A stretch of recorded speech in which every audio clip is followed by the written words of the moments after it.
There are many candidates for who can be considered the most evil Disney villain of all time. Because for a company with such a famous reputation for appealing to kids, they've managed to get away with putting some of the most vile fictional characters in all of cinema on the big screen. From Scar in The Lion King to the evil queen from Snow White and the Seven Dwarfs to lesser known villains such as the Horned King from the Black Cauldron, there's no denying that there's plenty of terrible bad guys to choose from. But that being said, most people's pick would probably go to Maleficent from Sleeping Beauty. A pure evil fairy who curses a baby for the pettiest reason possible and then tries to kill her, either directly or by proxy. Heck, she even calls herself the mistress of all evil and also claims to have all the powers of hell behind her. Really, I don't know if a villain can get much more evil than that. However, there is still one other Disney villain that might just be more evil and more powerful than her, if you can believe it. And that would be Chernabog, the evil demon who summons the souls of the dead to him in the last segment of Fantasia. Either the devil himself or close to it, Walt Disney himself said that this character was meant to represent pure evil incarnate, and has been scaring children and adults alike for almost a century. And today, I'd like to go over this character and explore why he may just be the most evil villain the Walt Disney Company has ever created. And spoilers for Fantasia, as well as a few other Disney movies, may abound, so in case there's something you don't want ruined, you probably know what you should do.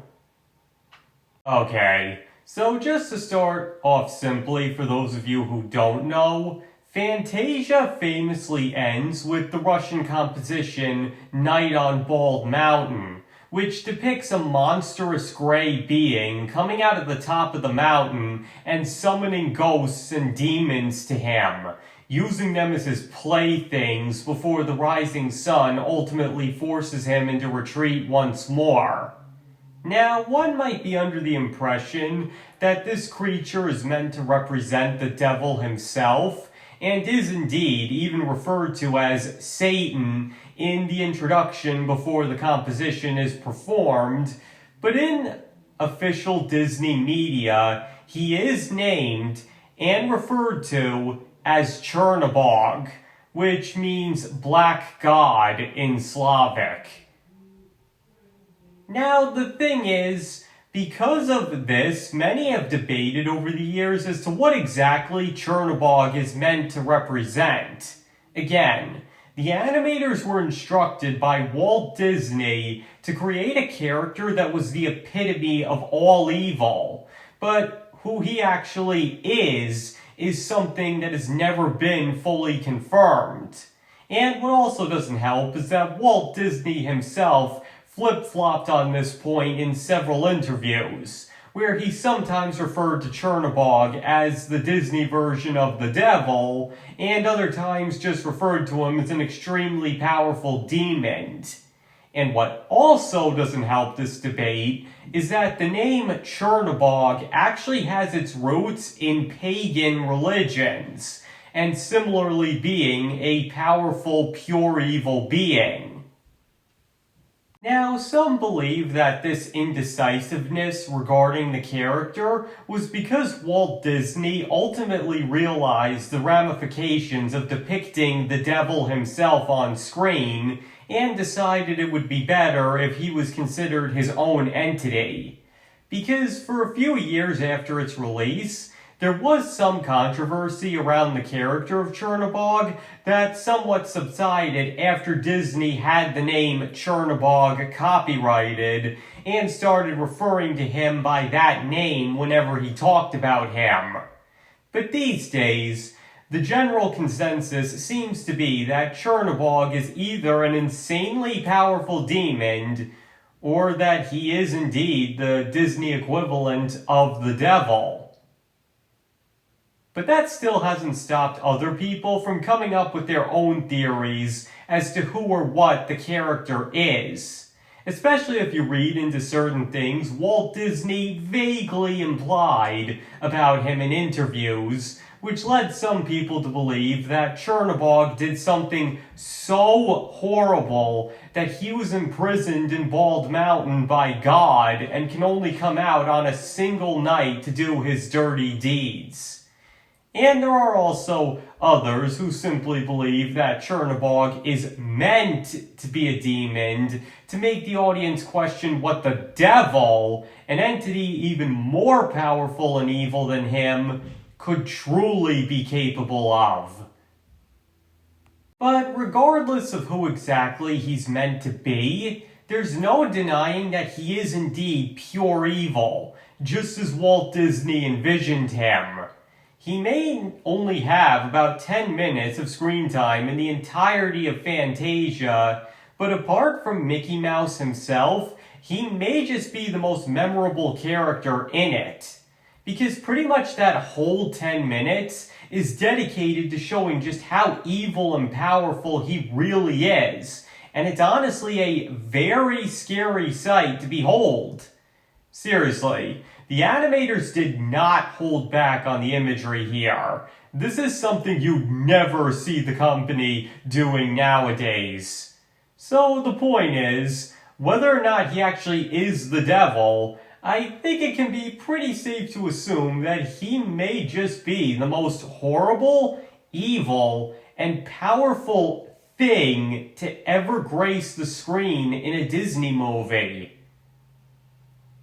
And yet, for all of his powers, he's defeated so easily. Instead of Mickey or somebody else having to stop him, he simply retreats once the sun rises and the bells of the morning mass start going off. That's all it takes to stop his evil reign of terror. Now, the reason he was so easily defeated this way is very simple.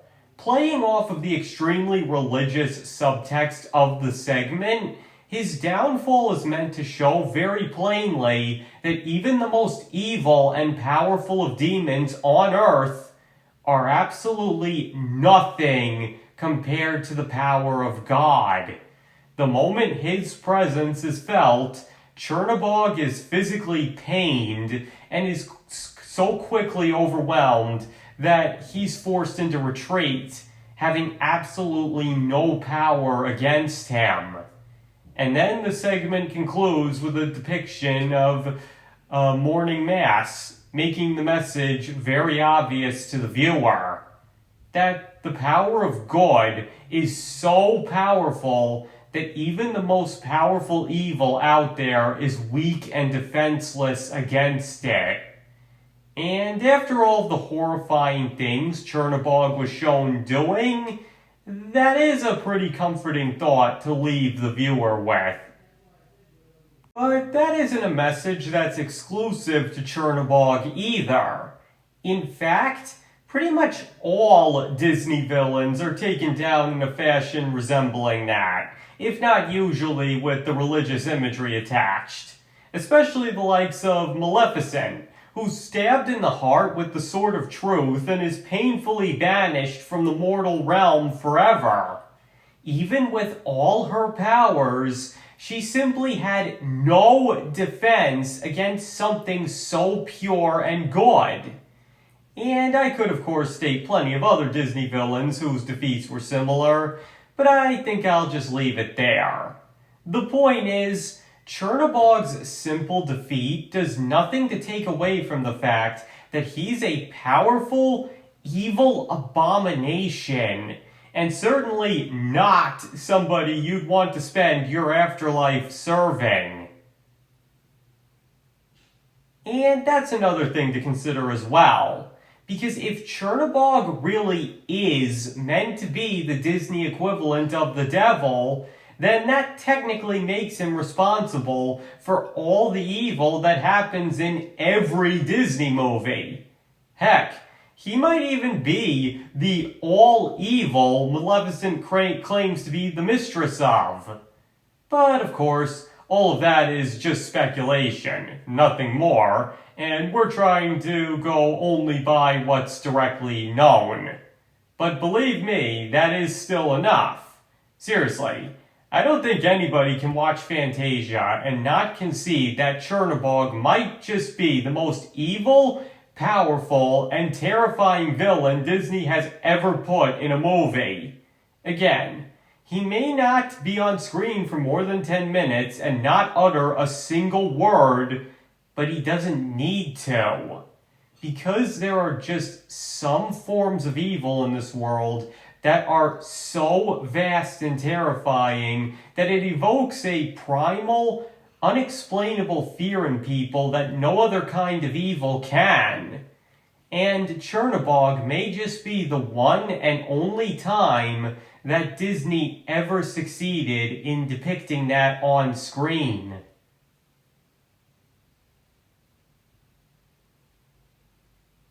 Okay, I think that wraps this video up. So now I'd like to hear what you guys think. Do you believe that Chernabog from Fantasia may just be the most powerful and evil villain in Disney history? Or do you believe that distinction belongs to somebody else? Please feel free to let me know in the comments below. And remember, you don't have to agree with anything in this video if you don't want to.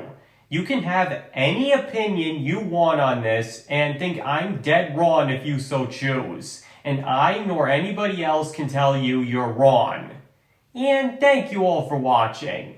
I really appreciate it. And I hope to see you all next time.